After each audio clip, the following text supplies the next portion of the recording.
Sir, কিডনিতে পাথর বড় সাইজ যেগুলো হয়ে থাকে সেগুলোর অনেক সময় দেখা যায় রোগী নিজে টের পায় না। তো এই যে বড় ধরনের পাথর হচ্ছে কিডনিতে, কেন তিনি আসলে টের পাচ্ছেন না? এটা হচ্ছে ওই আমরা পেলভিক্যালিসিয়াল সিস্টেম বলি, যেখান থেকে ড্রেনিং সিস্টেম কিডনি থেকে, ওইটার শেপে একটা বড় পাথর এখানে ধীরে ধীরে আস্তে আস্তে ওই যে যেমন ধরেন এটা একটা mixed stone, hydroxy appetite, calcium hydroxy oxalate এবং ক্যালসিয়াম ফসফেট বিভিন্ন রকম খনিজগুলো জমা হয়ে ধীরে ধীরে ধীরে ধীরে বড় হয়। যেহেতু সিমটম হচ্ছে না, সে বড় হতে সময়টা পাচ্ছে। আর এ সময় সাথে ইনফেকশন থাকলে ইনফেকশন জনিত স্টোনগুলো আরও বেশি হয়, বেশিভাবে হয়। তো এইভাবে সে বুঝতে পারে না, এটা আস্তে আস্তে বড় হয়। তো রুটিন চেক আপে অনেক সময় ধরা পড়ে, অনেক সময় প্রস্রাবে কিছু রক্তকণা দেখে ডাক্তার খোঁজ করতে থাকে যে এটা আসলো কোত্থেকে। আরেকটা জিনিস মজার হয়, এটাকে স্টেরাইল পাইউরিয়া বলে, অর্থাৎ প্রস্রাবে আমাদের দেশে পাসসেল বলে, ওয়েস্টার্ন ইয়েতে ওরা ডাব্লিউবিসি বলে, ডেড ডাব্লিউবিসি পাসসেল।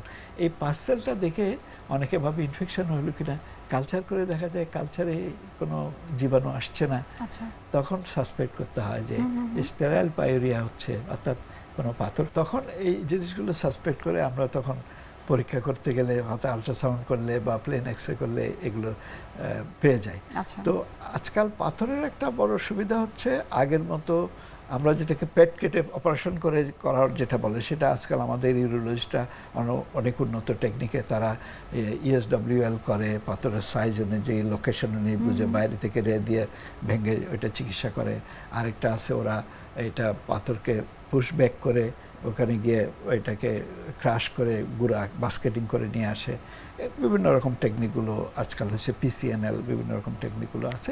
তবে ছোট পাথর যেগুলো ড্রেনিং সিস্টেমের মধ্যে আছে, যেমন 1 সেন্টিমিটারের ছোট, সেগুলোর ক্ষেত্রে আমরা কিছু ওষুধ দেই, সাথে বলি যে প্লেন্টি অফ ফ্লুইড, মানে পানি বাইয়ে আর একটু আমরা জগিং করতে বলি, অনেকগুলো পাস হয়ে যায়। পাস হয়ে গেলে আমি প্রায় আমার রোগীদের বলি যে আপনি যদি বুঝতে পারেন যে প্রস্তাব দিয়ে একটা পাথর বেরোচ্ছে, দয়া করে টিস্যু দিয়ে বা কিছু দিয়ে ধরে ফেলার চেষ্টা করেন, তাইলে আমরা একটা কেমিক্যাল অ্যানালাইসিস করে ভবিষ্যতে যাতে না হয় সে ব্যবস্থা করতে পারবো। আরেকটা বিষয়, পাথর থেকে যে অবস্ট্রাকটিভ ইউরোপ্যাথি হয়ে কিডনি ফেলিওর হয়, সেটাকে বলা হয়ে থাকে reversible cause of kidney failure. অর্থাৎ আপনি যদি পাথরটা টাইমলি রিমুভ করে দিতে পারেন, কিডনি রিকভার করে যায়, রিজেনারেট করে যায়।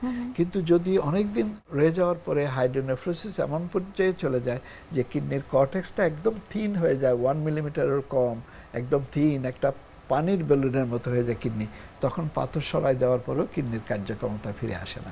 এই জিনিসটা আমি একটু উল্লেখ করতে চাই, এই জন্য যে অনেকে বলে যে পাথর বলছে ও না থাক, ব্যথা ট্যাথা তো নাই, চলুক না কতদিন। নন অবস্ট্রাকটিভ যদি স্টোন হয় তাহলে আপনি একটা চান্স নিতে পারেন যে এটা পাস হয় কিনা, ফ্লুইড ইনটেক করে আপনি দেখতে পারেন। কেউ কেউ বলে যে অমুক ওষুধ খান, অমুক ওষুধ খান, আমি নাম বলবো না, কেউ হার্ট হতে পারে, অন্য ডিসিপ্লিন, এটা আমার অ্যালোপ্যাথিক মেডিসিনে পড়ে না, সেই জন্য। তো এটা বললেন যে এটা করে আপনার হয়ে যাবে।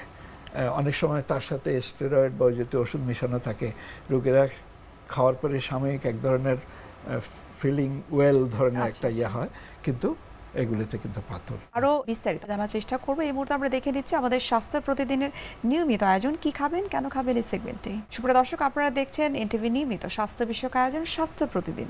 এই পর্যায়ে আমরা দেখে নিচ্ছি বিভিন্ন খাদ্যের পুষ্টি গুণাগুণ নিয়ে আমাদের পুষ্টি বিলে।